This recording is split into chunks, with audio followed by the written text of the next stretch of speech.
சுத்தமான சுவிசேஷத்தை நான் அறிவிக்க நாம் அழைக்கப்பட்டிருக்கிறோம். இந்த பகுதியில் இந்த சத்தம் கேட்கிற இடங்களில் இந்த சுவிசேஷம் கட்டப்பட்டிருக்கிற ஜனங்களை விடுதலையாக்கட்டும். கர்த்தர் நம்மோடு கூட பேசுவாராக. கர்த்தர் நம்மோடு கூட நிச்சயமாக இடைப்படுவார். நீங்கள் நாளைக்கு வரும்போது புதிதான நண்பர்களை நீங்கள் கூட்டிட்டு வாங்க. இயேசுவை அறியாதவர்கள், பிசாசின் பிடினாலே கட்டப்பட்டவர்கள், வியாதியில் இருக்கிறவங்க, அவங்கள கூட்டிட்டு வாங்க. நீங்க அதாவது சுவிசேஷம் சொல்றதுக்கு உங்களுக்கு முடியலன்னா, ஏப்பா ஒருத்தர் வந்திருக்காரு, சூப்பராக பாடுவார், கேரளாவிலேருந்து வந்திருக்காங்க, இன்னொருத்தர் தாடிக்கார் வந்திருக்காரு, அவரும் பாடுவார், வந்து கொஞ்ச நேரம் என்ஜாய் பண்ணுங்கன்னு கூட்டிட்டு வாங்க. உள்ள கூட்டிட்டு வர்ற வரைக்கும் தான் உங்க வேலை. உள்ள வரும்போது கர்த்தர் அந்த ஆத்மாவை தொடுவார். ஹல்லேலூயா, நல்லா அல்லேலூயா சொல்லுங்க பாப்போம். இந்த சத்தம் போதாது, சத்தமா ஹல்லேலூயா. இந்த 3 நாட்களும் இந்த சத்தம் போடுற ஆண்டவரை துதிக்கிற துதியில இந்த பகுதியில் ஒரு பெரிய விடுதலை உண்டாகணும். பாருங்க, ஆமேன் வரல பாருங்க, அல்லேலூயா வரல. ஏன்னா நான் நிறைய இடத்துல சொல்லியிருக்கலாம். ரெய்னார்ட் போங்கே அப்படின்ற தேவ மனிதன் எனக்கு ரொம்ப பிடிக்கும். அவர்கள் ஜெர்மனியில் பிறந்து ஆப்பிரிக்கன் கண்ட்ரீஸில் அதிகமாக ஊழியம் செய்த தேவ மனிதன் இப்போ தேவராஜ்யத்துக்கு போயிட்டாங்க. அவர்களுடைய கூட்டத்திற்கு பல லட்ச ஜனங்கள் வருவாங்க. 8 லட்சம், 9, 10 லட்சம் ஜனங்கள். அவர்கள் ஒரு விசை அவங்க சென்னைக்கு வந்திருக்காங்க, மதுரைக்கு வந்திருக்காங்க. அவருடைய கூட்டங்களை அட்டன் பண்ணியிருக்கேன். எனக்கு ரொம்ப பிடிக்கும் அவங்கள. ஸோ அவர்கள் ஒரு முறை அவரே சொன்ன சாட்சி, ஒரு பெரிய கூட்டம் பாட்டு பாடிட்டு இருந்தாங்க, எல்லாம் நடந்தது. இவர் சொன்னார், மைக்காக வெயிட் பண்ணிட்டு இருந்தேன். மைக் கிடைச்சொன்ன அவர் நீங்க கேட்டீங்கன்னா தெரியும், சிங்க மாதிரி கர்ஜிப்பாங்க ஸ்டேஜில். மைக் வந்தோடனே ஹல்லேலூயான்னு ஒரு சத்தம், ஒரு அல்லேலூயா போட்டோன்னே முதல்ல 5 முன்னால வரிசையில் இருக்கிற 5 ஆண்கள், நல்ல திடகாத்திரமான ஆட்கள், அந்த 5 பேருக்கும் ஃபிட்ஸ் வந்துருச்சான். என்ன வந்துருச்சு சொல்லுங்க? காக்கா வலிப்பு வந்துருச்சு. நீங்க பார்க்கறத பார்த்தா தெரியுது சார். அதனால தான் சார் நாங்கள் அல்லேலூயா சத்தமா சொல்லாம இருக்கோம். என்ன நடந்ததுன்னு தெரியல. அவர் சொல்றாரு, வாலண்டியர்ஸ் வந்து தூக்கிட்டு போயிட்டாங்க. கடைசியா நிறைய பேர் ஆண்டவர் தொட்டு சுகப்படுத்தினார். அநேகர் வரும்போது இந்த 5 பேர் வந்து நின்னாங்களாம். நாங்க யார் தெரியுமா? நாங்க ரொம்ப ஃபேமஸ் விச் டாக்டர்ஸ், மந்திரவாதிகள். இந்த தேவ மனிதனுக்கு விரோதமா, அந்த கூட்டங்களுக்கு விரோதமா மந்திரம் செய்வதற்கு நிறைய பணம் கொடுத்து எங்களை அழைத்திருந்தார்கள். ஏற்கனவே வந்து எங்களுக்கு தெரிஞ்ச அத்தனை மந்திரம் எல்லா பிசாசையும் நாங்க ஏவி விட்டுட்டோம். இங்க வந்து நாங்க ஏன் தெரியுமா உட்கார்ந்துருந்தோம்? நாங்க வேடிக்கை பார்க்கறதுக்காக வந்திருந்தோம்.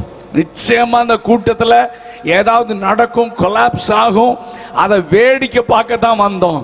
ஆனா இந்த தேவ மனிதன் வந்து ஒரே ஒரு அல்லேலூயா சொன்னோன்னு எங்க 5 பேருக்குள்ள இருக்கிற அத்தனை பிசாசும் எங்களை விட்டு ஓடி போயிடுச்சு. அப்ப அதே ஸ்டேஜில் இயேசுதான் உண்மையான தெய்வம் என்று அவரை ஏற்றுக்கொண்டது மட்டுமல்ல, இன்னைக்கு அந்த 5 பேரும் ஊழியர்களாக இருக்கிறார்கள். ஹல்லேலூயா. ஒரே ஒரு தேவ மனிதன் போட்ட ஒரு அல்லேலூயால 5 மந்திரவாதிகளுக்கு பிசாசெல்லாம் ஓடிச்சுன்னா இந்த பகுதியில் ஏராளமா துரத்த வேண்டியது இருக்குன்னு எனக்கு தெரியும். உண்மையா இல்லையா? அதெல்லாம் துரத்துற மாதிரி கையை உயர்த்தி சத்தமா ஒரு அல்லேலூயா சொல்லுங்க பாப்போம். ஆமா, நானும் ஐசக்கும் விட மாட்டோம் 3 நாளும். ஆமா, நல்லா துதிக்கணும். ஆமேன். வாயின் கட்டுகள் எல்லாம் அறுக்கப்படணும். இந்த ஜனத்தை நான் எனக்கென்று ஏற்படுத்தினேன், இவர்கள் என் துதியை சொல்லி வருவார்கள். ஹல்லேலூயா. சரி, பியூட்டிஃபுல். தேவனுடைய வார்த்தைக்கு நேராக நான் உங்களை அழைத்து செல்ல விரும்புகிறேன். வேகமாக நம்ம எல்லாருக்கும் மிக பழக்கமான ஒரு அதிகாரம் ஆதியாகமம் 1வது அதிகாரம் 1லிருந்து 3 வசனங்களை அல்லது 4 வசனங்களை நான் வாசிக்கிறேன். ஆதியிலே தேவன் வானத்தையும் பூமியையும் சிருஷ்டித்தார். பூமியானது ஒழுங்கின்மையும் வெறுமையுமாய் இருந்தது. ஆழத்தின் மேல் இருள் இருந்தது. தேவ ஆவியானவர் ஜலத்தின் மேல் அசைவாடி கொண்டிருந்தார். தேவன் வெளிச்சம் உண்டாக கடவது என்று சொன்னார். வெளிச்சம் உண்டாயிற்று. வெளிச்சம் நல்லது என்று கண்டார். தேவன் கண்டார். வெளிச்சத்தையும் இருளையும் தேவன் வெவ்வேறாக பிரித்தார் என்று எழுதப்பட்டிருக்கிறது. இந்த வசனம் நம்ம எல்லாருக்கும் தெரிந்த வசனம் தான். ஆனாலும் தூரத்திலும் சமீபத்திலும் இந்த சத்தம் கேட்கிற ஒவ்வொரு தேவ மனிதர்களுக்கும், நம்முடைய சகோதர சகோதரிகளுக்கும் ஆண்டவராய் இயேசு கிறிஸ்து ஏன் இந்த உலகத்தில் வந்தார் என்பதை மிக தெளிவாக அறிவிக்க ஆண்டவர் இந்த மாலை நேரத்தில் நம்மை இந்த பகுதியிலே நிறுத்தி இருக்கிறார். பைபிள் சொல்லுகிறது, ஆதியிலே இந்த வானத்தையும் பூமியையும் அண்ட சராசரங்களையும் ஆண்டவராகிய இயேசு கிறிஸ்து தான் உண்டாக்கினார்.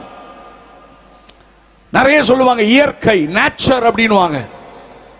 இது இயற்கை எப்படி உண்டானது? கடவுளே இல்லைன்னு சொல்ற ஒரு கூட்டம் இருக்கிறது. ஆனால் பைபிள், இந்த சரித்திர புஸ்தகம் நமக்கு சொல்லுகிறது, ஆண்டவராய் இயேசு கிறிஸ்து வானத்தையும் பூமியையும் அண்ட சராசரங்களையும் தம்முடைய வார்த்தையினாலே உண்டாக்கினார்.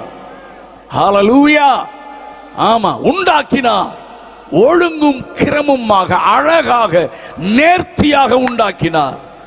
ஆனால் உண்டாக்கப்பட்ட இந்த உலகம் ஏன் சீர்கெட்டு போனதென்றால், ஆமென், தேவ தூதனாக இருந்த லூசிபர் அவன் பாவம் செய்ததினாலே அவன் தேவ சமூகத்திலிருந்து தள்ளப்பட்டான். அவன் தள்ளப்பட்டவுடனே அவன் பூமியை தனக்காக தெரிந்து கொண்டான். தேவதூதன் தள்ளப்பட்டவுடனே அவன் பிசாசாக, தீய சக்தியாக மாறிவிட்டான். அவன் தேவன் எதையெல்லாம் நல்லது என்று கண்டாரோ அதையெல்லாம் கெடுப்பதுதான் அன்றையிலிருந்து இன்றைக்கு வரைக்கும் அவனுடைய மெயின் பிசினஸ் ஆக இருக்கிறது. தேவன் எதெல்லாம் நல்லதுன்னு கண்டாரோ, தேவன் எதெல்லாம் அழகாக சிருஷ்டித்தாரோ அத்தனையும் கெடுப்பதுதான் இந்த தீய சக்தியுடைய கிரியை. நான் பின்னால வரிசையா ஒரு சில காரியங்களை சொல்ல விரும்புகிறேன். சோ, அழகாக உருவாக்கப்பட்ட இந்த வானத்தையும் பூமியையும் இந்த தீய சக்தியாகிய சாத்தான், பிசாசு, இந்த உலகத்தை அலங்கோலப்படுத்தி விட்டான். பைபிள் சொல்லுகிறது, பூமியானது ஒழுங்கின்மை, வெறுமை. இன்னைக்கு கவனிங்க, எங்கெல்லாம் ஒழுங்கீனங்கள் இருக்கிறதோ, எங்கெல்லாம் வெறுமை இருக்கிறதோ, அங்கெல்லாம் பிசாசின் இருளின் அதிகாரம் இருக்கிறது என்று நீங்கள் தெரிந்து கொள்ள வேண்டும். நம்முடைய ஆண்டவர் ஒழுக்கத்தின் ஆண்டவர்.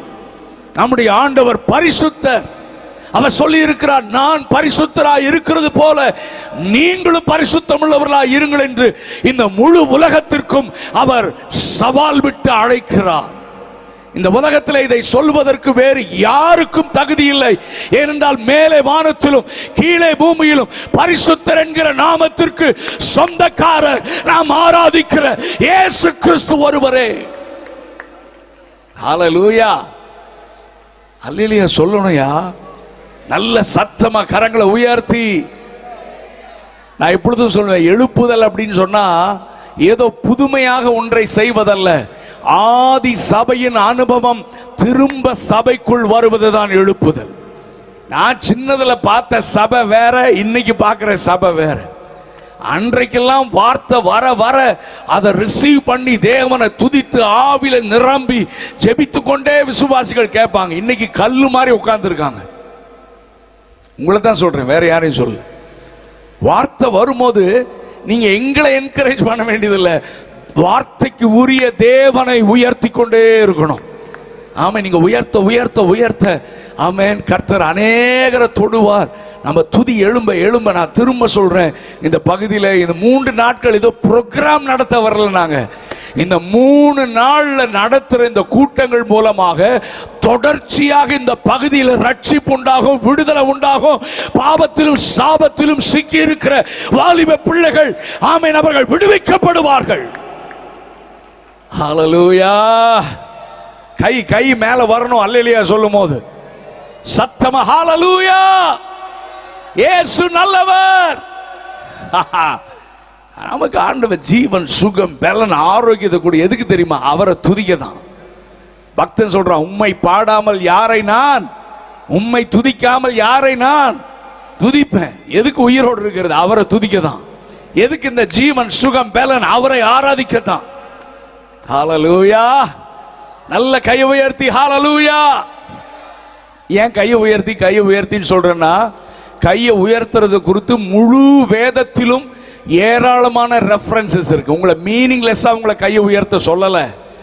ஆமென். கைகளை உயர்த்தி பரிசுத்த ஸ்தலத்திற்கு நேராக என் கைகளை ஏறெடுத்துன்னு ஏராளமான ரெஃபரன்சஸ் அதில் எனக்கு ரொம்ப பிடித்த வசனம் சங்கீதம் 141:2. என் விண்ணப்பம் உமக்கு முன்பாக தூபமாகவும் என் கையெடுப்பு அந்தி பலியாகவும் இருக்க கடவுது. ஐயா, நீங்க கையை உயர்த்துறது ஆண்டவர் அந்தி பலியாக ஏற்றுக்கொள்றாருயா. எத்தனை பேர் ஆண்டவருக்கு பலி செலுத்த விரும்புறீங்க? ஹalleluya, glory to God. கர்த்தர் நல்லவர்.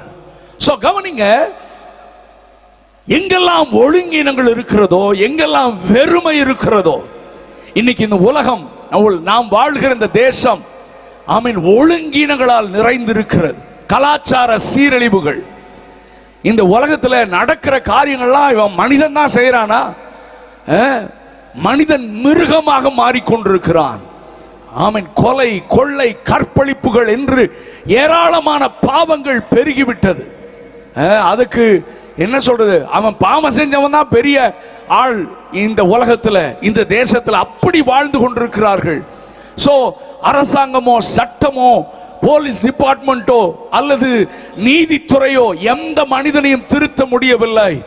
ஆனால் ஆண்டவர் சொன்னார், நான் ஆண்டவராக இயேசு கிறிஸ்து ஒருவரே எந்த மனுஷனையும் பிரகாசிக்க செய்கிற மெய்யான ஒளியாக இருக்கிறார்.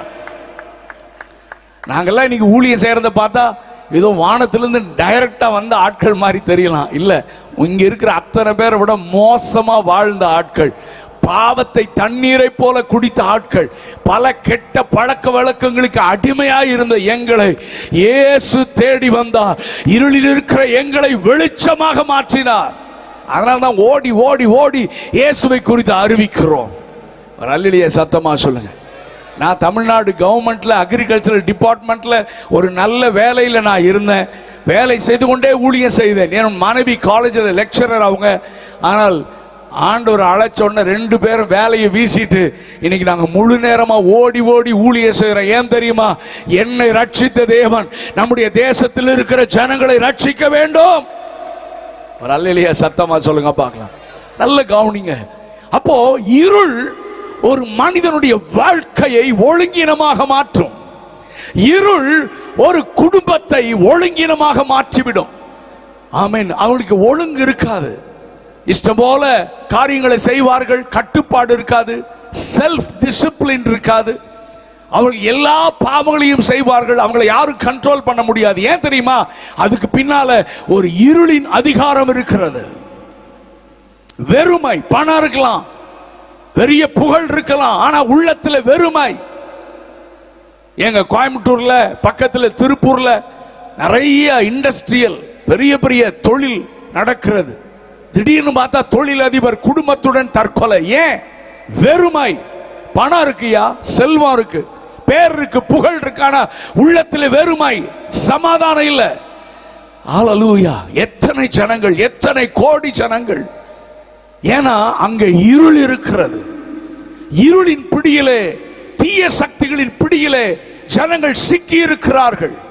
நான் தெளிவான சுவிசேஷத்தை நான் உங்களுக்கு அறிவிக்க விரும்புகிறேன். இந்த உலகத்தில் 2 விதமான சக்திகள் இருக்கிறது. ஒன்று தீய சக்தி, இன்னொன்று தெய்வீக சக்தி. இந்த ஜனங்களுக்கு தெய்வீக சக்தி யார்? யார் என்னை விடுதலை ஆக்குவார்? யார் உண்மையான கடவுள் தெரியல. அதனால் அவர்கள் தீய சக்தி இடத்திலே மாட்டிக்கொண்டிருக்கிறார்கள். ஆகவேதான் இந்த உலகத்திலே ஒழுங்கினங்கள், பாவங்கள் பெருகுகிறது. இன்னைக்கெல்லாம் 1 வயசு பிள்ளைய, கேர்ள்ஸ் வேலை கூட, சின்ன குழந்தைய கூட தனியா விட பயமா இருக்கியா? மனிதன் மிருகமாக மாறிவிட்டான். கற்பழிப்பு, கூட்டு கற்பழிப்பு. வாலிப பிள்ளைகள் எல்லாம் டாய் மாதிரி யூஸ் பண்றான். பெண் பிள்ளைகளை அவங்களை கற்பழிச்சுட்டு பெட்ரோல் ஊத்தி கொளுத்துட்டு போயிடுறான். ஒரே மாசத்துல வெளியே ரிலீஸ் ஆகி அவன் அரசியல் தலைவராயிடுறான். கொடுமையாக இருக்கிறது. நல்ல கவனிங்க சமுதாயமே, அருமையான தேசமே, யோசித்து இருக்கிறீங்களா? ஏன் இந்த நிலைமை? ஏன் இந்த ஜனங்கள் இப்படி கெட்டு போகிறார்கள்? இன்னைக்கு எங்க பார்த்தாலும் ட்ரக்ஸ். நான் நிறைய வாலிபர்கள் மத்தியில் நான் ஊழியம் செய்யறேன். 2-3 வருஷத்துக்கு முன்னால மதுரையில் அமெரிக்கன் காலேஜில் அந்த ஸ்டூடெண்ட்ஸுக்காக பேச அழைத்திருந்தார்கள். 2000 ஸ்டூடெண்ட்ஸ் சேர்ந்திருந்தாங்க. அங்க போறதுக்கு முன்னால இந்த பிரின்சிபல், டீன், அந்த ஃபேக்கல்டிஸ் எல்லாம் அவங்க ஆபீஸ் ரூம்ல உட்கார்ந்து நாங்க ஒரு டீ குடிச்சோம். அந்த நேரத்தில் அவர்கள் அழுகாத குறை, ஐயா எங்க காலேஜை எங்க பிள்ளைகளை காப்பாற்ற முடியல, எங்க கேம்பஸ்லயே ட்ரக்ஸ் விற்கிறான், காலேஜில் தான் பார்த்தா நீ ஸ்கூலுக்குள்ளே வந்துருச்சு. அந்த பயங்கரமான காரியங்கள், ட்ரக்ஸ் எடுத்தோன்னு அந்த பிள்ளைகள் என்ன செய்யறோம்னு தெரியல, வாழ்க்கையை கெடுத்துக் கொள்ளுகிறார்கள். சோசியல் மீடியா, ஆமே நாளைக்கு வாலிபர்களுக்கு நான் பேச போறேன் காலையில, அதன் மூலமாக தன்னுடைய வாழ்க்கையை சீரழித்து விடுகிறார்கள். பிள்ளைங்களை எப்படி வலை வச்சு பிடித்தவளை அழித்து எதிர்காலத்தை நாசமாக்கி எத்தனையோ பிள்ளைகள் தற்கொலை செய்து விடுகிறார்கள். கவனிங்க, யாராலையும் ஒண்ணும் பண்ண முடியல.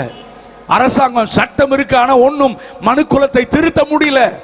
ஆனா பைபிள் சொல்லுகிறது, ஆண்டவர் இயேசு கிறிஸ்து சொன்னார், எந்த மனுஷனையும் நான் பிரகாசிக்க செய்வேன், எந்த மனுஷனையும் பாவத்திலிருந்து விடுதலையாக்குவேன். ஏனென்றால் மேலே வானத்திலும் கீழே பூமியிலும் மனிதனை பாவத்திலிருந்து விடுதலையாக்க இயேசு கிறிஸ்துவை தவிர வேறே தெய்வம் இல்லை. ஹalleluya. ஏன் ஏன் ஏன் நிறைய பேர் சொல்லுவாங்க, இந்த உலகத்துல இந்தியாவில் என்ன பிரச்சனை? நாங்க பாடுறோம், இயேசுவே ஆண்டவர். சொல்லுங்க சொல்லுங்க, இயேசுவே. ஜி மைனர் கொடுங்க பிரதர். எத்தனை பேருக்கு இந்த பாட்டு தெரியும்? இயேசுவே ஆண்டவர், இயேசுவே ஆண்டவர். அந்த நாமத்தை சொன்னீங்கனாலே விடுதலை உண்டாகும். நல்ல கையை உயர்த்தி சத்தமா இயேசுவே ஆண்டவர், சத்தமா சொல்லுங்க, இயேசுவே ஆண்டவர். கை தட்டி பாடலாமா? ஆமென். இயேசுவே ஆண்டவர், இயேசுவே ஆண்டவர். Come on everyone. இயேசுவே ஆண்டவர், இயேசுவே ஆண்டவர். வானம் பூமி யாவையும் தம் வார்த்தையாலே படைத்தார். வானம் பூமி யாவையும் தம் வார்த்தையாலே படைத்தார். சர்வ சிருஷ்டியின் நாயகன், சர்வலோகத்தின் ஆண்டவர். பாடுங்க. சர்வ சிருஷ்டியின் நாயகன், சர்வலோகத்தின் ஆண்டவர். இயேசுவே, இயேசுவே ஆண்டவர், இயேசுவே ஆண்டவர். ஹalleluya. இயேசுவே ஆண்டவர், இயேசுவே ஆண்டவர். நம் இயேசுவால் கூடாதது ஒன்றுமே இல்லையே, நம் இயேசுவால் கூடாதது ஒன்றுமே இல்லையே. அவரையே நம்புவோம், என்றென்றும் ஆராதிப்போம். அவரையே நம்புவோம், என்றென்றும் ஆராதிப்போம். இயேசுவே, இயேசுவே ஆண்டவர். Come on, sing. இயேசுவே ஆண்டவர். Hallelujah. இயேசுவே ஆண்டவர். Glory, glory. இயேசு நீதி நிறைந்தவர், இயேசு நீதி நிறைந்தவர், சமாதானக்காரர். இயேசு நீதி நிறைந்தவர், சமாதானக்காரர். சொல்லுங்க, சர்வ வல்லவர், சர்வ வல்லவர், சகல அதிகாரம் உடையவர். சர்வ சகல அதிகாரம். உங்க சத்தம் கேட்கட்டும். இயேசுவே, இயேசுவே ஆண்டவர், இயேசுவே ஆண்டவர். ஹalleluya. இயேசுவே ஆண்டவர், இயேசுவே. கடைசி சரணம். நம் இயேசுவை போலவே வேறு ரட்சகர் இல்லையே, நம் இயேசுவை போலவே வேறு ரட்சகர் இல்லை. நம் ரட்சக கண்மலை, நம் ரட்சக அவரே, அவரே நம் தஞ்சமே. நம் ரட்சக கண்மலை, அவரே நம். பாடுங்க. இயேசுவே ஆண்டவர், இயேசுவே ஆண்டவர், இயேசுவே ஆண்டவர், இயேசுவே ஆண்டவர், இயேசுவே ஆண்டவர். நீங்க மட்டும் கையை உயர்த்தி சொல்லுங்க, இயேசுவே ஆண்டவர். இன்னும் சத்தமா, இவ்வளவுதான் சத்தமா.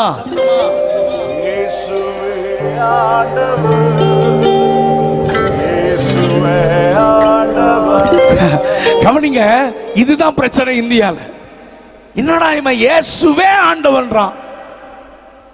அவன் என்ன சொல்றான்? இயேசுவும் ஆண்டவர் சொல்லுங்க, பிரச்சனை இல்லை. ஆனா நீங்க என்ன சொல்றீங்க?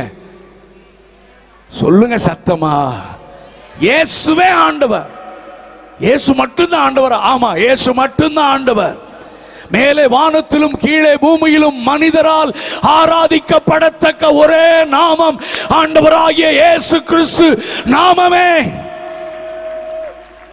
பாவத்திலிருந்தும் சாபத்திலிருந்தும் விடுதலை. ஏன் சொல்றீங்க? பைபிள் சொல்லுகிறது, ரத்தம் சிந்துதல் இல்லாமல் பாவ மன்னிப்பு இல்லை. பைபிள் மட்டும் இல்லைங்க, மற்ற மத புஸ்தகங்களும் சொல்லுகிறது, ரத்தம் சிந்துதல் இல்லாமல் பாவ மன்னிப்பு. ஆமா, அதனால தான் நம்ம நண்பர்கள் கோழியை பலியிடுறாங்க, ஆட்டை பலியிடுறாங்க. ஏன் வட இந்தியாவில் நரபலியே செய்கிறாங்க? ஏன்? ரத்தம் சிந்தினால் எனக்கு விடுதலை. அது அவங்களுக்கு தெரியுது. இந்த பரிசுத்த வேதமும் சொல்லுகிறது. ஆனால் ஒரு மிருகத்துடைய ரத்தமோ, ஒரு பறவையுடைய ரத்தமோ மனிதனுடைய பாவத்திலிருந்தும் சாபத்திலிருந்தும் விடுதலை தர முடியாது. அல்லது இன்னொரு மனிதனுடைய ரத்தம் என்னுடைய பாவத்தை கழுவ முடியாது. ஏன் அப்படி சொல்றீங்க?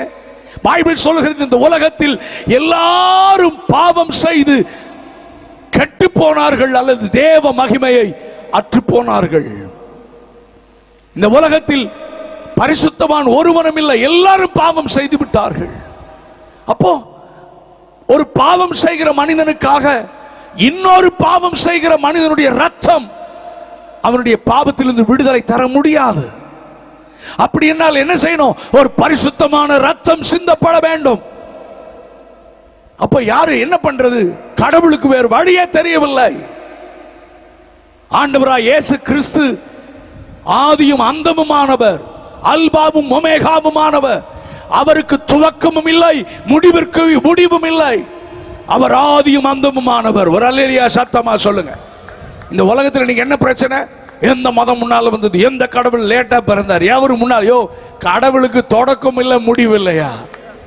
அல்லேலூயா சொல்லுங்க. ஆமா ஆமா ஆமா, இயேசு பிறந்ததுதான் கிறிஸ்தவத்தின் துவக்கம். நிறைய பேர் நினைக்கிறான், அவர் கடவுள்யா, ஆதியும் அந்தமும் இல்லாத அனாதி தேவனாக. பழைய பாடல் இருக்கு, அனாதி தேவனும் அடைக்கலமே அவர், நித்திய புயங்களும் ஆதாரமே. பாடுங்க, அனாதி தேவனும் அடைக்கலமே அவர், நித்திய புயங்களும் ஆதாரமே. இந்த தேவன் என்றென்றும் உள்ள சதா காலமும் நமது தேவன், மரண பரியந்தம் நம்மை நடத்திடுவார். அநாதி தேவன் உன் அடைக்கலமே அவர், நித்திய புயங்களும் ஆதாரமே. அநாதி தேவன் உன் அடைக்கலமே அவர், நித்திய புயங்களும் காருண்யத்தாலே இழுத்து கொண்டார் தூய தேவதயவா. பாடுங்க, காருண்யத்தாலே இழுத்து கொண்டார் தூய தேவதயவா. இவனாந்திரத்தில் நயங்காட்டி உன்னை இனிதாய் வருந்தி அழைத்தார். இவனாந்திரத்தில் நயங்காட்டி உன்னை இனிதாய் வருந்தி. எல்லாரும் சேர்ந்து, இந்த தேவன், இந்த தேவன் என்றென்றும் உள்ள சதா காலமும் நமது தேவன், மரண பரியந்தம் நம்மை நடத்திடுவார். அநாதி தேவன் உன் அடைக்கலம் அவர், நித்திய புயங்களும் அநாதி தேவன் உன் அடைக்கலம் அவர். நித்திய புயங்களும். கடவுளுக்கு துவக்கமும் இல்லை, முடிவும் இல்லை. அப்படி ஆதியும் அந்தமும் இல்லாம அனாதியாக அவர் இருந்த அந்த ஆண்டவராகிய இயேசு கிறிஸ்து 2000 ஆண்டுகளுக்கு முன்பதாக தன்னுடைய பிள்ளைகளாகிய மனுக்குலத்தை பாவத்திலிருந்தும் சாபத்திலிருந்தும் தீய சக்திகளின் பிடியிலிருந்தும் விடுதலையாக்குவதற்காக அவரே இந்த உலகத்தில் மனிதனாக பிறந்தார். நான் எப்பொழுதுமே சொல்லுவேன், நான் போன வாரத்தில் 1 மாசமா நான் யூகேல ஊழியம் செஞ்சுட்டு இருந்தேன். அப்போ ஹாலிஃபேக்ஸ் ஒரு இடத்துல என்னுடைய நண்பர் ஒரு பாகிஸ்தானி, அவங்க ஒரு முஸ்லீம், அவருடைய வீட்டிலே அவருடைய மகன் ஒரு பிசாசின் பிடியினாலே பாதிக்கப்பட்டிருந்தார். ஸோ அங்கே ஜெபிக்க என்னை அழைத்து கொண்டு போனார். வயதான தகப்பன், ஒரு 30-32 வயது வாலிபன். அவன் மனநிலை பாதிக்கப்பட்டு அவன் அமர்ந்து கொண்டிருக்கிறான். நான் உங்கள்கிட்ட போய் நாங்கள் ஜெபம் பண்ணுறதுக்கு முன்னால் ஆண்டவராக இயேசு கிறிஸ்துவை நாங்கள் திரும்ப திரும்ப சொல்கிறோம். நான் சொல்லிட்டு இருக்கேன், அவங்கள்ட்ட இங்கிலீஷில் நான் சொல்லிட்டு இருக்கும் போது அவர் சொல்கிறாரு, இயேசு கடவுள் அல்ல, அவர் ஒரு மனிதன், அவர் ஒரு நபி, அவர் ஒரு தீர்க்கதரிசி என்று ஏற்றுக்கொள்கிறோம். ஆனால் இயேசு கிறிஸ்து கடவுள் இல்லை என்பதுதான் எங்கள் நம்பிக்கை. நிற்கிறாரு. பையனுக்கு விடுதலை வேணும், நாங்கள் ஜெபம் பண்ணணும். ஆனாலும் அந்த சூழ்நிலையிலும் இயேசு கிறிஸ்துவை குறித்து அவர்களுக்கு சொல்லும் பொழுது அவ்வளவு முரட்டாட்டமாக அந்த மனிதன் வயது நின்றார். நான் சொல்லி, நான் மிக தெளிவா ஸ்ட்ராங்கா, நீங்க அப்படித்தான் நம்புறீங்கன்னு எங்களுக்கு தெரியும். அவர் ஏதோ நபி, தீர்க்கதரிசி, அவர் சிலுவையில் அறையப்படவில்லை என்று தவறான காரியத்தை இஸ்லாமிய சகோதரருக்குள் விதைத்திருக்கிறான் என்று எங்களுக்கு தெரியும். ஆனால் நான் சொல்லுகிறேன், ஆண்டவராகிய இயேசு கிறிஸ்து அவர் மனிதன் அல்ல, அவர்தான் வானத்தையும் பூமியும் அண்ட சராசரங்களையும் படைத்த தெய்வம். ஹல்லேலூயா. மிக தெளிவாக சொல்லி நாங்க ஜோமணி. ஆமா. அப்புறம் அந்த பையன்கிட்ட கேட்டா, ஆவி போயிடுச்சு, பிசாசு ஸ்பிரிட் காண்றான்.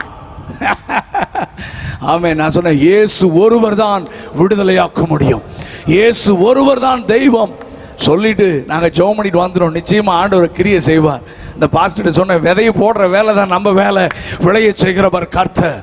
நல்ல கையை உயர்த்தி ஒரு அல்லேலூயா சொல்லுங்க பார்க்கலாம். இந்த கடைசி நாட்களிலே ஏதோ ஊழியர்களை மட்டுமல்ல, ஒவ்வொரு விசுவாசிகளும் இயேசுவே ஆண்டவர் என்பதை இந்த தேசத்திலே நிரூபிப்பதற்கான நேரம். ஆமென். இது ஆமென். These are the days of Elijah. இது எலியாவின் நாட்கள். இயேசுவை நிரூபிக்கிற ஒரு கூட்டம் இந்த பகுதியிலே எழும்ப வேண்டும் என்று கர்த்தர் விரும்புகிறார். கரங்களை உயர்த்தி ஒரு அல்லேலூயா சொல்லுங்க பார்க்கலாம். நான் எப்பொழுதும் சொல்லுவேன், வேலை செஞ்சுட்டே ஊழியம் செய்யணும், படிச்சுட்டே ஊழியம் செய்யணும், காலேஜில் படிச்சுட்டே பிஸ்னஸ் பண்ணிட்டே ஊழியம் செய்யணும். ஆமீன். விசுவாசிகள் சும்மா சர்ச்சுக்கு வந்து அட்டன் பண்ணிட்டு போறதல்ல வேலை. தேவ ராஜ்யத்தை ஸ்தாபிக்கணும், இருளில் இருக்கிற ஜனங்களை வெளிச்சத்துக்கு கொண்டு வரணும். ஆமீன். நீங்கள் ஸ்திரப்படணும், மற்றவர்களை ஆண்டவர்களை கொண்டு வரணும். காலம் இல்லை, இயேசு சீக்கிரமா வரப்போகிறார். ஒரு அல்லேலூயா சத்தமா சொல்லுங்க. Glory to God. நல்ல கவனிங்க. சோ இந்த ஆண்டவராகிய இயேசு கிறிஸ்து அவர் இந்த உலகத்தில் ஏன் பிறந்தார், ஏன் மனிதனாக பிறந்தார்? ஒருத்தர் சொன்னார், அவர் மனுஷனுக்கு மனிதனா பிறந்தா மனுஷன் தானே. ஏய், உன்ன மாதிரி என்ன மாதிரி அவர் பிறக்கலையா, வேற எப்படி பிறந்தார்? நாம எப்படி பிறந்தோம்? புருஷனும் மனைவியும் சரீரத்தில் இணைந்ததினால் நான் உருவாக்கப்பட்டேன், நீங்களும் நானும். ஆனால் இயேசு கிறிஸ்து அப்படி உருவாக்கப்படவில்லை. ஹல்லேலூயா. பைபிள் சொல்லுகிறது, சரித்திரம் சொல்லுகிறது, பரிசுத்தமாக வாழ்ந்த ஒரு ஆணும் தொடாத, ஏன் நியமிக்கப்பட்ட புருஷன் கூட தொடாத பரிசுத்தமாக வாழ்ந்த ஒரு கன்னி மரியுடைய கற்பத்திலே கடவுளுடைய வல்லமை நிழலிட்டதினாலே கடவுள் அந்த கற்பத்தில் உருவானார். ஹல்லேலூயா. ஆமா ஆமா. நான் நிறைய சரித்திரங்களை பார்த்திருக்கிறேன். அந்த கடவுள் எப்படி பிறந்தார், இந்த கடவுள் எப்படி, எல்லா புஸ்தகத்தையும் படிச்சிருக்கேன் நான். அதை படிச்சா நல்லவனும் கெட்டு போயிடுவான். ஆனா இயேசு கிறிஸ்து பிறந்தது பரிசுத்தமாக வாழ்ந்த ஒரு கன்னி மரியுடைய கற்பத்திலே கடவுளுடைய வல்லமை நிழலிட்டதினாலே இயேசு உருவானார். ஏன் அங்க பாவம் இல்லை. ஏன்னா தாவீது சொல்றான், ஐயோ நான் துர்க்குணத்தில் உருவானேன், என் தாய் என்னை பாவத்தில் கர்ப்பம் தரித்தாள். இயேசு சொல்ல முடியும், இல்லை இல்லை, பரிசுத்தமாக வாழ்ந்த கன்னி மரியுடைய கற்பத்திலே கடவுளுடைய வல்லமை டைரக்டா நிழலிட்டதினாலே அந்த கற்பத்திலே இயேசு உருவானார். ஒரு அல்லேலூயா சத்தமா சொல்லுங்க. ஹல்லேலூயா. ஆமா, அவர் கற்பத்தில் உருவானது பரிசுத்தம்.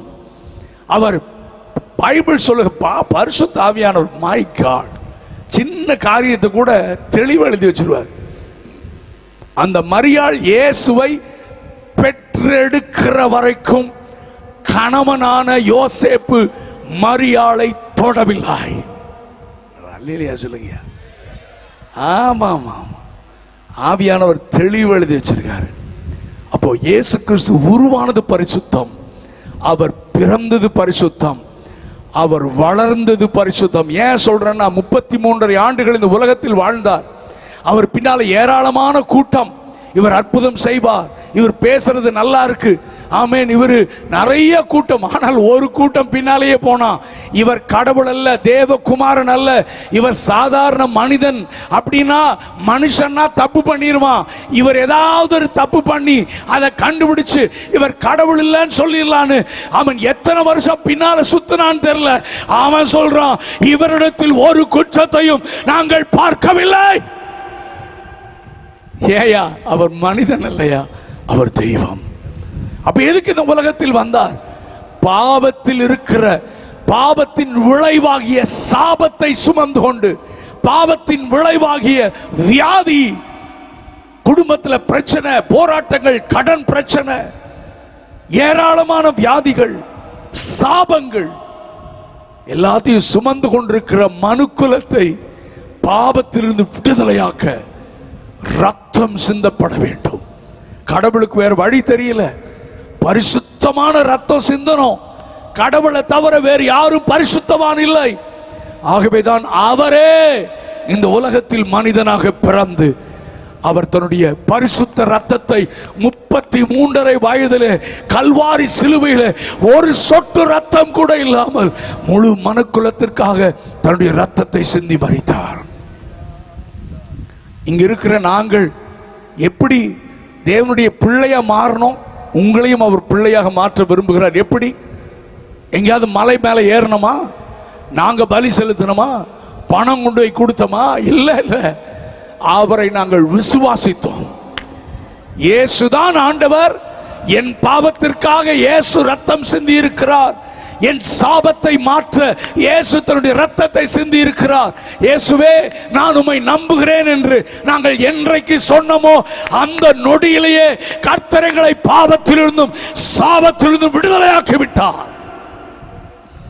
எங்களை விடுதலையாக்கின ஆண்டவர் உங்களையும் விடுதலையாக்குவதற்கு அவர் சர்வ வல்லமையுள்ளவர். நல்ல கவனிங்க, ஒரே ஒரு காரியத்தை நான் வலியுறுத்தி நான் சொல்லி நான் உங்களுக்காக ஜெபிக்க விரும்புகிறேன். தூரத்தில் வீட்டில் இருந்து சத்தத்தை கேட்டுக்கொண்டிருந்தாலும் உங்களுக்காக நாங்கள் ஜெபிக்கிறோம். இந்த சத்தம் கேட்கிற ஒவ்வொருவரையும் கடவுள் ஆசீர்வதிப்பாராக. நல்ல கவனிங்க, யோவான் 1 அதிகாரம் 6 வசனம் என்று நினைக்கிறேன். இந்த உலகத்தில் வந்து எந்த மனுஷனையும் பிரகாசிக்க செய்கிற மெய்யான ஒளி, 9 வசனம், உலகத்திலே வந்து எந்த மனுஷனையும் பிரகாசிப்பிக்கிற ஒளியே அந்த மெய்யான ஒளி. கவனிங்க, இந்த உலகத்தில், அப்ப இந்த உலகத்தில் வந்து மனுஷரை பிரகாசிக்க செய்கிறவரா கடவுள்? அப்போ மனிதன் இருளில் இருக்கிறான். ஆமா ஆமா, வாட் இருள்னா என்ன? இருள்னா என்ன? இன்னைக்கு எல்லாருக்கும் கேள்வி அதுதான். இருள். கொஞ்ச நாளைக்கு முன்னால தமிழ்நாடு அரசாங்கம் அறிவு ஒளி இயக்கம் என்று ஆரம்பித்தது. எத்தனை பேருக்கு தெரியும்? இப்ப கூட அறிவொளி நகர் அப்படின்னு அங்கங்கள் இருக்கும். என்ன இயக்கம் சொல்லுங்க சத்தமா?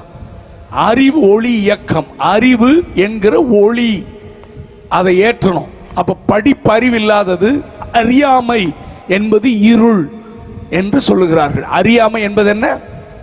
சத்தமா சொல்லுங்க, இருள். அப்போ உண்மையான கடவுள் யார் என்று தெரியாமல் இருக்கிற அந்த அறியாமையும் என்னதான்? சொல்லுங்க, இருள். மனிதனுடைய அவன் மனுஷன் என்ன சொல்றான், எல்லாரும் அது என்ன இருக்கிற வரைக்கும் ஜாலியா என்ஜாய் பண்ணுங்கடா, அவ்வளவு செத்த வாழ்க்கை முடிஞ்சது. ஏன்னா மரணத்திற்கு பிறகு இருக்கிற வாழ்க்கை குறித்து அவனுக்கு தெரியாது.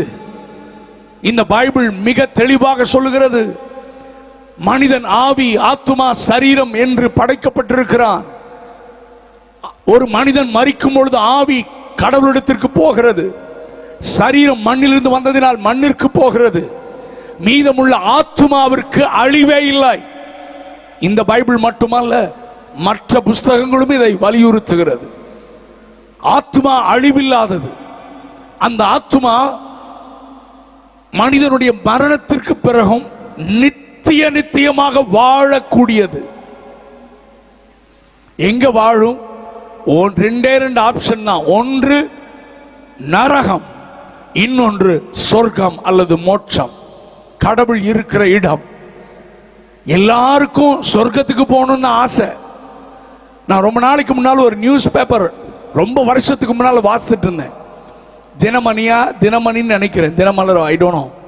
இவ்வளவுதான் இந்தியான்னு ஒரு கட்டம் போட்டு ஒரு இன்ட்ரெஸ்டிங் நியூஸஸ் போடுவாங்க. எத்தனை பேருக்கு வாசிருக்கீங்கன்னு தெரியாது. இவ்வளவுதான் இந்தியா. அதுல ஒரு கட்டத்தில் ஒரு நியூஸ் போட்டிருந்தாங்க. வட இந்தியாவில் ஒரு காட்டிற்கு நடுவில் ஒரு விக்கிரகத்துக்கு முன்னால ஒரு மனிதன் அவனே தன் தலையை துண்டித்து இறந்து கிடக்கிறான். அவனே கத்தி எடுத்துட்டு போய் அந்த விக்கிரகத்துக்கு முன்னால தலையை வெட்டி செத்து கிடக்கிறான்.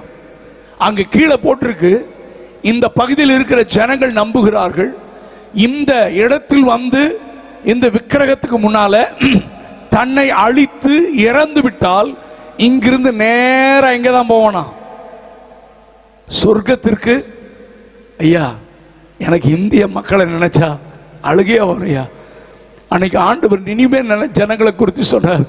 ஆனா அதை விட ரொம்ப மோசமான ஜனங்கள்யா, பாவம்யா நம்முடைய இந்தியர்கள். வலது கைக்கும் இடது கைக்கும் வித்தியாசம் தெரியாத ஜனங்கள். நீங்க வட இந்தியா போனாதான் நம்முடைய ஜனங்களுடைய நிலை தெரியும். நான் சமீபத்தில் ஒரு பாடலை எழுதின, அதை இன்னும் ரிலீஸ் பண்ணல. சி மேஜர் கொடுங்க.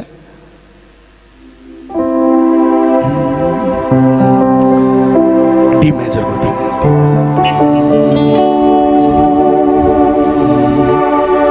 தேசத்தின் காரிருளை நீக்கிடவா, எழுப்புதல் தீபத்தை ஏற்றிடவா, இருளில் தடுமாறும் இந்தியரை இயேசுவின் மொழி அண்டை சேர்த்திடவா. எங்கூட சேர்ந்து அந்த 2 வரி பாடுறீங்களா? தேசத்தின் காரிருளை நீக்கிடவா. வாலிபர்களுக்காகவே நான் எழுதினேன். எழுப்புதல் தீபத்தை ஏற்றிடவா, இருளில் தடுமாறும் இந்தியரை இயேசுவின் மொழி அண்டை சேர்த்திடவா. எழுந்து வா வாலிபனே, தேவனின் சேனையில் சேர்ந்திடவா. எழுந்து வா வாலிபனே, தேவனின் சேனையில் சேர்ந்திடவா. தேசத்தை சுதந்தரிக்க எழுந்து வா. ஒரே ஒரு சரணம் பாடட்டுமா? புதிய சரித்திரம் படைத்திடுவோம், புனிதரை அறிமுகப்படுத்திடுவோம். பாடுங்க. புதிய சரித்திரம் படைத்திடுவோம், புனிதரை அறிமுகப்படுத்திடுவோம், புவிதனில் அவர் நாமம் உயர்த்திடுவோம், புண்ணியரின் வழியில் நடந்திடும். இந்த வார்த்தைகளை கவனிச்சீங்களான்னு தெரியல. தேசத்தின் காரிருளை நீக்கிடவா, எழுப்புதல் தீபத்தை ஏற்றிடவா, இருளில் தடுமாறும் இந்தியரை இயேசுவின் ஒளி அண்டை சேர்த்திடவா.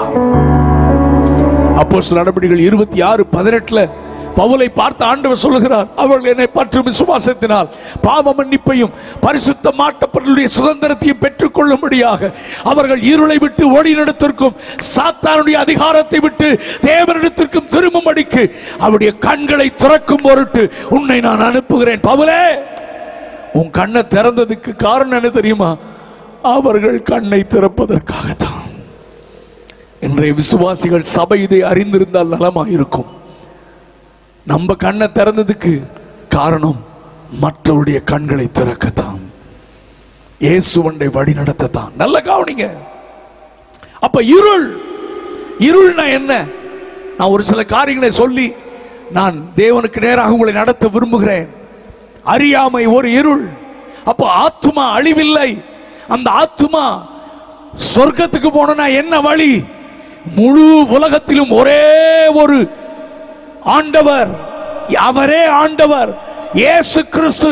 அவர்தான் சொல்லி இருக்கிறார், நானே வழியும் நானே சத்தியமும் நானே ஜீவனுமாயிருக்கிறேன். என்னை அல்லாமல் ஒருவனும் பிதாவினிடத்தில் சொர்க்கத்திற்கு வர முடியாது. அது அம்பானியா இருந்தாலும் சரி, அதானியா இருந்தாலும் சரி, அது எலான் மஸ்கா இருந்தாலும் சரி, அது whoever may be, ட்ரம்பா இருந்தாலும் புட்டினா இருந்தாலும் சரி, நெத்தனியாகவா இருந்தாலும் சரி, இயேசு கிறிஸ்துவின் ரத்தத்தினால் பாவ மன்னிப்பு பெற்றுக்கொள்ளாத ஒருவனும் சொர்க்கத்திற்கு வர முடியாது. ஆமென். எங்க அப்பா ரோமன் கேத்தலிக், எங்க அம்மா சிஎஸ்ஐ பேக்ரவுண்ட். எங்க அப்பாவுடைய சொந்தக்காரங்களாம் இன்னும் மதுரையில் ரட்சிக்கப்படாம ரோமன் கேத்தலிக்ல தான் இருக்கிறாங்க. நான் இது அநேக இடங்களில் சொல்றேன், அவங்க ரட்சிப்புக்காக. ஆமென். பல ஆண்டுகள் நாங்கள் ஜெபிக்கிறோம். கவனிங்க, லிசன் கேர்ஃபுல்லி. ஆனால் ரட்சிக்கப்படலை. அப்போ ரோமன் கேத்தலிக் ரட்சிக்கப்படணுமா? ஆமாயா. பைபிள் சொல்கிறது விக்கிர ஆராதனை தேவனுக்கு அருவருப்பானது. ஏன் அல்லேலூயா சொல்லாம பாக்குறீங்க, முழிக்கிறீங்க? ஆமென். ஆமா, ஆண்டவர் சொன்னார், என்ன போல கூட ஒரு சிலையை செஞ்சிடாத, என்ன போல கூட படத்தை வச்சிடாத, உருவத்தை செஞ்சிடாத. ஏன் நான் உயிரோடு இருக்கிறேயா? நான் உயிரோடு இருக்கிறேன்.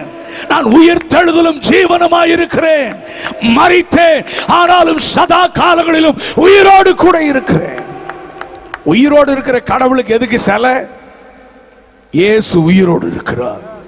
நான் உயிரோடு இருக்கிறவரை பிரசங்கிக்கிறேன். நல்ல கவனிங்க. அப்போ ஆமா, விக்கிர ஆராதனை கூடாது. அப்புறம் இயேசு கிறிஸ்துவுக்கும் எனக்கும் இடையில வேற யாரும் தேவையில்லை. ஏன்னா இயேசு கிறிஸ்துவின் ரத்தத்தினாலே நீங்களும் நானும் பிதாவிற்கு பிள்ளையாக மாறிவிட்டோம். அவரை அப்பா பிதாவே என்று கூப்பிட பண்ணுகிற புத்திர சுவிகாரத்தின் ஆவியை கர்த்தர் தந்து விட்டார். ஹல்லேலூயா, ஆமென். சோ எல்லா மனிதரும் ரட்சிக்கப்பட வேண்டும். இயேசுவை அறிகிற அறிவை அறிய வேண்டும். அப்போ இருள், அறியாமை. உண்மை தெய்வம் யாரு? செத்ததுக்கு அப்புறம் நான் எங்க போவேன்? ஆத்துமா எங்க போகும் தெரியாதனாலதான் புசிப்போம், குடிப்போம், இந்த உலகத்தை அனுபவிக்கலாம், செத்தரலாம். ஏன்னா அதுக்கப்புறம் ஒன்னும் இல்லை நினைக்கிறாங்க. அது அறியாமை. பைபிள் சொல்லுகிறது, அதற்கு பிறகுதான் ஒரு மனிதனுடைய உண்மையான வாழ்வே தொடங்குகிறது. அவனுடைய ஆத்துமாவிற்கு அழிவில்லை.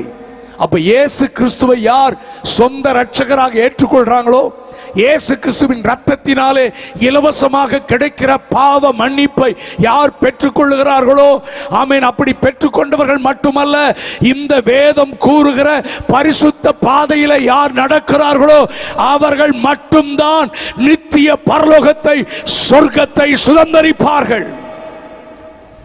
சர்ச்சுக்கு வந்தோம், வசனத்தின்படி வாழல, சர்ச்சுக்கு வருவேன் இஷ்டம் போல வாழ்வேன்னா நீயும் நரகத்துக்கு போக முடியாது. இதுக்கு அல்லேலூயா சொல்ல மாட்டீங்கன்னு எனக்கு தெரியும். இருக்கிறீங்களா இல்லையா? ஆமா, சர்ச்சுக்கு வந்தா சார், ஞானஸ்நானம் எடுத்தா சார், ஓகே, நல்லதுதான்.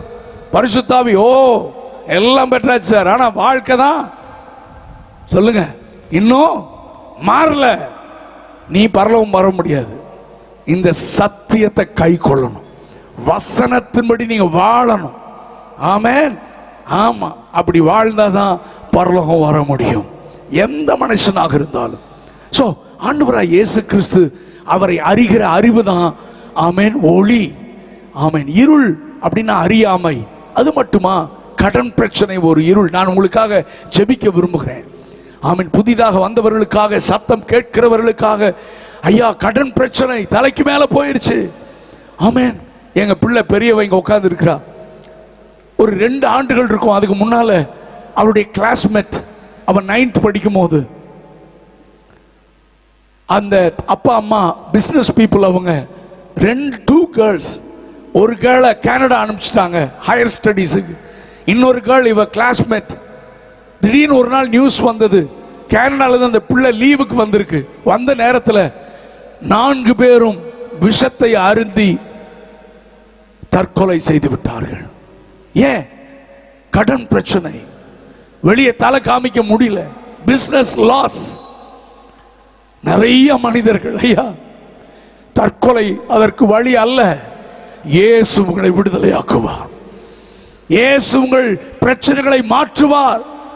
நாங்க ஏதோ படிச்சுட்டு வந்து பேசலையா, எங்க வாழ்க்கையை மாற்றுறதுனால உங்க வாழ்க்கையை அவர் மாற்றுவார் என்று தைரியமா சொல்றோம்.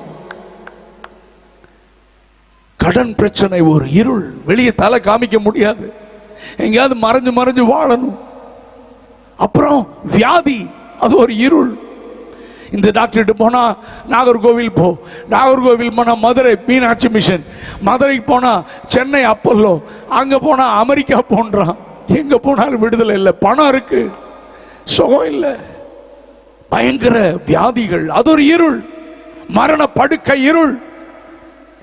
அப்ப குடும்பத்தில் பிரச்சனை, எப்ப பார்த்தாலும் சண்டை, எப்ப பார்த்தாலும் நரகம். கல்யாணம் ஆகி ஒரு நாள் ஒரு மாசத்திலேயே பிரிஞ்சிடறாங்க. பிள்ளைகளுடைய வாழ்க்கை அது இந்த கன்னியாகுமரி மாவட்டத்தில் நிறைய நடக்குது. ஆண்டவரை முதல்ல வைக்காம பணத்தை முதல்ல வைக்கிறதுனால தான் குடும்பங்கள் பிரிகிறது. நல்ல கவனிங்க, நிறைய பிள்ளைகள் வாழ்க்கை சீரழிந்து கொண்டிருக்கிறது. ஆமென். அதற்கு காரணம் இருள், பிசாசு. ஒருவேளை உங்க குடும்பத்தில் அந்த மாதிரி பிள்ளைகளுடைய வாழ்க்கையில பிரிவினை இருக்கலாம், திருமணமாகி பிரிஞ்சு கிடக்கலாம். ஆனா பைபிள் சொல்கிற தேவன் இணைத்ததை மனிதன் பிரிக்க கூடாது. அப்படி நிறைய ஒவ்வொன்றா சொல்லிட்டு போலாம். கடன் பிரச்சனை, வியாதி, போராட்டங்கள், சம்பாதிக்கிற காசு எங்க போகுதுன்னு தெரியல, கடன், எப்ப பார்த்தாலும் வியாதி, கடன், டாக்டர், இப்படி சொல்லிட்டே போலாயா. ஆனா பைபிள் சொல்லுகிறது அவர் எந்த மனுஷனையும் பிரகாசிக்க செய்கிற மெய்யான ஒளியாக இருக்கிறார். நான் ஒரு சில உதாரணங்கள் எல்லாம் சொல்லணும்னு நினைச்சேன், நேரம் கடந்து போய்விட்டது. பைபிள்ல லேகியோன் பிடித்த ஒரு வாலிபன், அவனுக்கு ஒரு குடும்பம் இருந்தது. ஆனால் அவனுக்குள் தீய சக்தி இருந்ததினாலே ட்ரெஸ் எல்லாம் கழட்டி போட்டு நிர்வாணமாக சுடுகாட்டில் கல்லை எடுத்து அவனே காயப்படுத்தி கொண்டிருக்கிறான். குடும்பம் எல்லாம், உறவினர்கள் எல்லாரும் கைவிட்டுட்டாங்க. அவனை தேடி இயேசு வந்தார். இயேசு அவனுக்குள்ள இருந்த அசுத்தாவிகள், தீய சக்திகளை ஆமீன் அவனிடத்திலிருந்து துரத்தி அவனை விடுதலையாக்கி ஒளியின் பிள்ளையாக மாற்றிவிட்டார். அப்படி நான் சொல்லிக்கொண்டே போகலாம். யோவான் 9ஆம் அதிகாரத்தில் ஆண்டவர் சொல்லுகிறார், ஆமென், நான் இந்த உலகத்திற்கு வெளிச்சமாய் இருக்கிறேன், என்னை பின்பற்றுகிறவன் இருளில் நடவாமல் ஜீவ ஒளியை அடைந்திருப்பான் என்று எழுதுகிறார். அதற்கு முன்னால ஒரு சம்பவத்தை அங்க யோவான் 8ஆம் அதிகாரத்தில் எழுதப்பட்டிருக்கிறது. விபச்சாரத்திலே கையுமையுமாய் பிடிக்கப்பட்ட ஒரு ஸ்திரீ, அந்த ஸ்திரீயை கல்லறிந்து கொல்லப்பட வேண்டும், இவள் பாவம் செய்து விட்டாள், இவள் சாக வேண்டும் என்று ஒரு கூட்டம் கொக்கரிக்கிறது. ஆனால் ஆண்டவர் எல்லார் கையிலும் அன்றைக்கு இருந்த நியாயப்பிரமாணம், அன்றைக்கு இருந்த மத சட்டம் அப்படி சொன்னது. சாட்சி இருந்தா போதும். கையுமையுமா பிடிச்சிட்டீங்களா, 3 சாட்சி இருக்குதா, அவங்க கல்லறிஞ்சு கொல்லணும் என்று சட்டம் இருக்கிறது. ஆனால் இயேசு கிறிஸ்துவிடத்தில் கொண்டு வந்தார்கள் அந்த ஸ்திரீயை. அந்த ஸ்திரீ கடைசி மணித்துளியை எண்ணிக்கொண்டிருந்தாள். அந்த எருசலேமிலே எத்தனையோ பேரை கல்லெறிந்து கொன்றதை அவள் கண்டிருக்கிறாள். வேறு வழியே இல்லை, அவள் சாக போகிறாள். இப்பொழுது இயேசுவிடத்திலே கொண்டு வந்து அந்த மத தீவிரவாதிகள் கேட்கிறாங்க, ஐயா நீ ரொம்ப நல்லா பிரசங்கம் பண்ற, இந்த பைபிள்ல தான் நான் பேசுறேன், நானும் பைபிள்ல இருந்து சொல்றேன், மோசையுடைய பிரமாணத்தில் இந்த அதிகாரத்தில் இந்த வசனத்தில் இப்படி சொல்லப்பட்டிருக்கிறது, இவள் கையுமையுமா பிடிச்சிட்டோம் பாருங்க, 3 சாட்சி மோசை சொல்லி இருக்கிறார், அவளை கல்லெறிந்து கொல்ல வேண்டும், நீர் என்ன சொல்லுகிறீர்? இந்த சகோதரி இயேசுவை குறித்து கேள்விப்பட்டிருந்தாள். இயேசு அநேகரை விடுதலையாக்குகிறார். நல்ல தேவகுமாரன் என்று சொல்கிறார். நிறைய பேர் ஏற்றுக்கொள்ளல. அநேகருடைய பாவங்களை மன்னிச்சு திமிர்வாதக்காரெல்லாம் எழுந்து நடக்க வைக்கிறார். செத்து போனவங்களுக்கு வாழ்வு கொடுக்கிறார். சமுதாயத்தினாலே புறக்கணிக்கப்பட்டவர்களை தேடி தேடி போய் விடுதலையாக்குகிறார் என்று கேள்விப்பட்டிருந்தாள். என்ன நடக்கும் என்று தெரியாது. எல்லார் கைகளிலும் கல் இருக்கிறது. அப்பொழுது இயேசு சொன்னார், உங்களில் பாவம் இல்லாதவன் முதலாவது இவள் மேல் கல்லறிய கடவன். கொஞ்ச நேரத்தில் ஆண்டவரே கல்லறிய சொல்லிட்டாரு. இயேசு இடத்துல வந்து கடைசி நம்பிக்கை, அவரே கல்லறிய சொல்லிட்டாரு. சாக போறேன்னு கண்ணை மூடி தன் மனதை ஆயத்தப்படுத்தி கொண்டிருந்தப்போ கொஞ்ச நேரத்தில் கல்லு கீழே விழுற சத்தம் கேட்குது. ஆனா இவன் மேல விழல. எல்லா கல்லையும் போட்டுட்டு கொஞ்ச நேரத்தில் அமைதியா இருந்தது. மெதுவா பயத்துல கண்ணை முழிச்சு பார்த்தா இயேசுவை தவிர வேறு யாரும் இல்லை. இயேசு அவளை பார்த்து சொன்னார், ஆமென், நானும் உன்னை ஆக்கினைக்கு தீர்க்க வரவில்லை, உன்மேல நியாய தீர்ப்பை கொண்டு வர நான் வரல. பாவிகளை மன்னிப்பதற்காக, பாவிகளை ரட்சிக்கவே கிறிஸ்து இயேசு இந்த உலகத்தில் வந்தார். நானும் இனி உன்னை ஆக்கினைக்கு உள்ளாக தீர்ப்பதில்லை. போ, இனிமேல் பாவம் செய்யாதே. ஐயா, இதுதான் இயேசு, இதுதான் இயேசு. நிறைய பேர் சொல்றான் கிறிஸ்தவ மதம் மாத்திரம். இல்லையா, இந்த பைபிள்ல மதம் என்கிற வார்த்தை இல்லை. நீ மதமே மாற வேண்டாம். என்ன செய்யணும்? இயேசுவை இருதயத்தில் ஏற்றுக்கொள். இயேசு சொன்னார், நானே இந்த உலகத்திற்கு வெளிச்சமாயிருக்கிறேன். என்னை பின்பற்றுகிறவன் இருளில் நடவாமல் ஜீவ ஒளியை அடைந்திருப்பான். கவனிங்க, இருள் அப்படின்னா ஆங்கிலத்தில் டார்க்னஸ். What is darkness? டார்க்னஸுக்கு என்ன ஒரு எக்ஸ்பிளனேஷன் அல்லது கொடுப்பீங்க? ஆங்கிலத்தில் சொல்லுவாங்க, the absence of light is darkness. Light இல்லை, அதனால இருள். பாருங்க, அந்த சைடு இங்க லைட் இருக்கு, இருள் இல்லை. அங்க லைட் இல்லை, இருள் இருக்கு. உங்க வீட்டில் வரும்போது லைட்லாம் ஆஃப் பண்ணிட்டு வந்திருப்பீங்க. உங்க வீடு இருள் சூழ்ந்திருக்கும். ஓஹோ, அந்த இருளை எப்படி துரத்துறது? எப்படி துரத்துறது நமக்கு நல்லா தெரியும். ஒரு சின்ன வெளிச்சத்தை உள்ள கொண்டு போனீங்கன்னா இருள் காண போயிடும். வெளிச்சத்தின் மேலே இருளுக்கு அதிகாரம் இல்லை, ஆனால் இருளின் மேலே வெளிச்சத்திற்கு அதிகாரம் இருக்கிறது. அல்லேலூயா, சத்தமா சொல்லுங்க. இயேசுதாயா வெளிச்சம். இந்த இருளின் அதிகாரங்கள் நான் சொன்னேன், கடன் பிரச்சனை, வியாதி, வறுமை, போராட்டங்கள், குடும்ப பிரிவினைகள், இன்னும் சொல்லிக்கொண்டே போகலாம். இந்த இருளை துரத்துறதுக்கு நீ எங்க போனாலும் உனக்கு விடுதலை இல்லை. அவன் இன்னைக்கு உலகத்தில் அத்தனை பேரும் ஏமாத்திரம் இருக்கான். 10 லட்சம் கொண்டு வா, உனக்கு அதை பண்றேன், இதை பண்றேன், அதை செய், இதை செய், நல்ல காலம் பிறக்கணும். அவனுக்கே நல்ல காலம் பிறக்கல. இருக்கிறீங்களா? இல்லையா? ஆனா இயேசு உன் வாழ்வை மாற்ற விரும்புகிறார். ஒரே நொடியில என்ன செய்யணும்? இயேசுவை சொந்த ரட்சகராக ஏற்றுக்கொள்ளணும். நீ கிறிஸ்தவ குடும்பத்திலே பிறந்திருந்தாலும் நீ ரட்சிக்கப்படணும். ஆமா, எந்த சபையை சார்ந்திருந்தாலும் சரி, ரட்சிப்பின் அனுபவம் இல்லைன்னா நீங்க பரலோகத்துக்கு போக முடியாது. சர்ச் உங்களை பரலோகத்துக்கு கொண்டு போகாது. உனக்கும் ஆண்டவருக்கும் இடையே இருக்கிற உறவு தான் இயேசு கிறிஸ்துவின் ரத்தத்தினாலே பாவ மன்னிப்பை பெற்று, பரிசுத்த ஆவியின் அபிஷேகத்தை பெற்று, பிதா, குமாரன், பரிசுத்த ஆவியாகிய திரியேக தேவனுடைய நாமத்தினாலே பழைய பாவ மனிதனை புதைத்து கிறிஸ்துவை தரித்துக் கொண்டு எழும்புகிற ஞானஸ்நானத்தை நீ எடுத்திருந்தால் தான் பரலோகத்துக்கு போக முடியும். என்ன ஆமென காணோம்? இருக்கிறீங்களா? இல்லையா? சத்தியத்தை தான் நான் சொல்றேன். ஆமா, நிறைய பேர் சொல்லுவாங்க நாங்கள் ஞானஸ்நானம் எடுக்க மாட்டோம். நான் சொல்லுவேன், நீ பரலோகம் வர மாட்ட. என்னையா அல்லேலியாவை காணோம்? ஒரு சில கேஸ் இருக்கு. ஆனா இந்த உலகத்துல நம்முடைய நண்பர்கள்லாம் பாருங்களேன், அவங்க காலில் செருப்பு இல்லாமல் 500 கிலோமீட்டர் நடக்கிறாங்க, ரத்தம் வருது. கொஞ்ச நாளைக்கு முன்னால் கூட இந்த விஜய் நடிகர் இல்லை, அவர் கட்சி ஆரம்பித்து ஜெயிக்கணும்னு ஆர்சி கோயிலில் முழங்காலையே நடக்கிறார். அப்படியெல்லாம் உங்களை ஆண்டவர் நடக்க சொல்லலை. அவர் சொன்னார், உனக்காக சிலுவையை சுமந்துட்டு நான் நடந்துட்டேன், நீ எல்லாம் அப்படி நடக்க வேண்டாம். அப்புறம் என்ன பண்ணணும்? என்னை நம்பினா போதும், விடுதலை. ஒரு அல்லேலூயா சத்தமா சொல்லுங்க. என்னை ஏற்றுக்கொண்டால் விடுதலை. ஒரு அல்லேலூயா சத்தமா சொல்லுங்க. எனக்காக இயேசு ரத்தம் சிந்தி மரித்தார், விடுதலை. ஆமா. அப்புறம் என்ன சொன்னாரு? இந்த பழைய பாவ மனிதன் இருக்கான்ல, அவனை புதைச்சிடுறா. என்ன செய்யணும்? ஆமா, அதுக்கு என்ன செய்யணும்? பாஸ்டர்கிட்ட போனீங்கன்னா, பாஸ்டர் நிர்மல் குமார்கிட்ட போனீங்கன்னா, பிதா குமாரன் பரிசுத்த ஆவியாகிய திரியேக தேவனுடைய நாமத்தினாலே பழைய பாவ மனிதனை புதைத்துன்னு உள்ள அனுப்புவார் தண்ணிக்குள்ள. பயந்துராதீங்க, சீக்கிரமா எடுத்துருவார். மனுஷனை புதைச்சு, பழைய மனுஷனை புதைச்சு புதிய மனுஷனா தண்ணீரிலிருந்து எழுமினா நீ கிறிஸ்துவை தரித்து கொண்டவனாக, அப்பதான் பரலோகத்தில் ஜீவ புஸ்தகத்தில் உன் பேர் எழுதப்படும். ஒரு அல்லேலூயா சொல்லுங்க சத்தமா. ஹல்லேலூயா, ஹல்லேலூயா. எந்த மனுஷனையும் பிரகாசிக்கிற மெய்யான ஒளி. எல்லாரும் கண்களை மூடலாமா? யாரும் எழும்பி போகக்கூடாது. இந்த நேரத்தில் நான் உங்களுக்காக ஜெபம் பண்ண விரும்புகிறேன்னா எல்லாரும் கண்களை மூடி. ஆமென். வியாதி ஒரு இருள், கடன் பிரச்சனை ஒரு இருள், குடும்பத்தில் சமாதானம் இல்லை, அது ஒரு இருள் தாங்க, இருள் தாங்க, சாபம். ஆனால் கலாத்தியர் 3ஆம் அதிகாரம் சொல்லுகிறது, மரத்திலே தூக்கப்பட்ட எந்த மனுஷனும் சபிக்கப்பட்டவன் என்று எழுதியிருக்கிறபடி கிறிஸ்து நமக்காக சாபமாகி எல்லா நியாயப்பிரமாணத்தின் சாபங்களுக்கும் என்னை நீங்களாக்கி விட்டார். சாபத்தில் இருக்கிறீங்களா? இயேசு உங்களை அழைக்கிறார். எப்ப பார்த்தாலும் பிரச்சனை, போராட்டங்கள். ஐயா, என் குடும்பம், என் பிள்ளைங்க சொல்ற பேச்சு கேட்கறதில்ல. என் பிள்ளைங்கள், வாலிபர்கள், ஆமா, நிறைய கெட்ட பழக்க வழக்கங்கள், கெட்ட நண்பர்களோடு வாழ்றாங்க.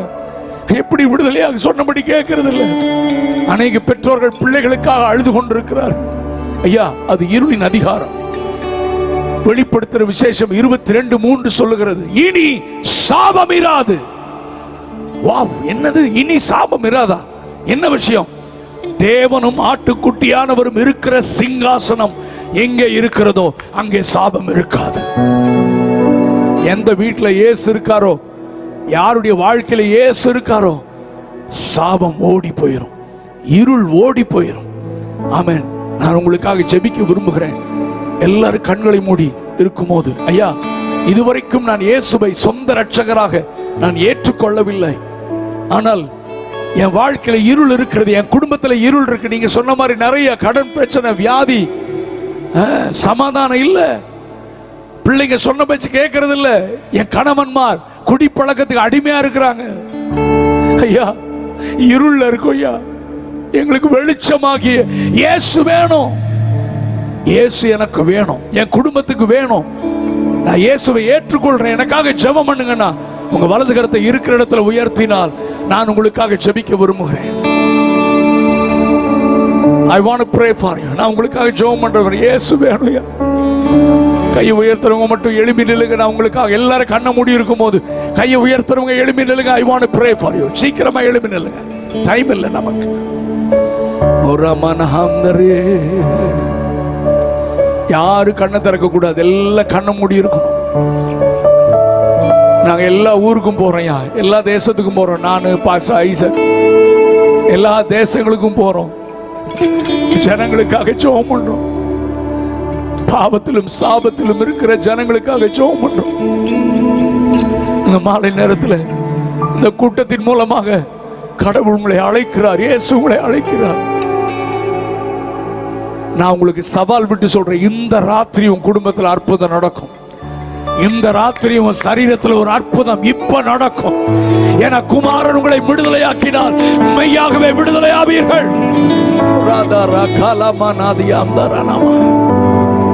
பரிசுத்தமுள்ள பிதாவே, இயேசு எனக்கு வேண்டும் என்று எழும்பி நிற்கிற இந்த பிள்ளைகளுடைய வாழ்க்கையில, குடும்பத்திலே, அவங்க பிள்ளைகளுடைய வாழ்க்கையில, கணவனுடைய வாழ்க்கையில, மனைவியுடைய வாழ்க்கையில இருக்கிற இருளின் அதிகாரங்கள் இப்பொழுதே இவளை விட்டு விலகுவதாக.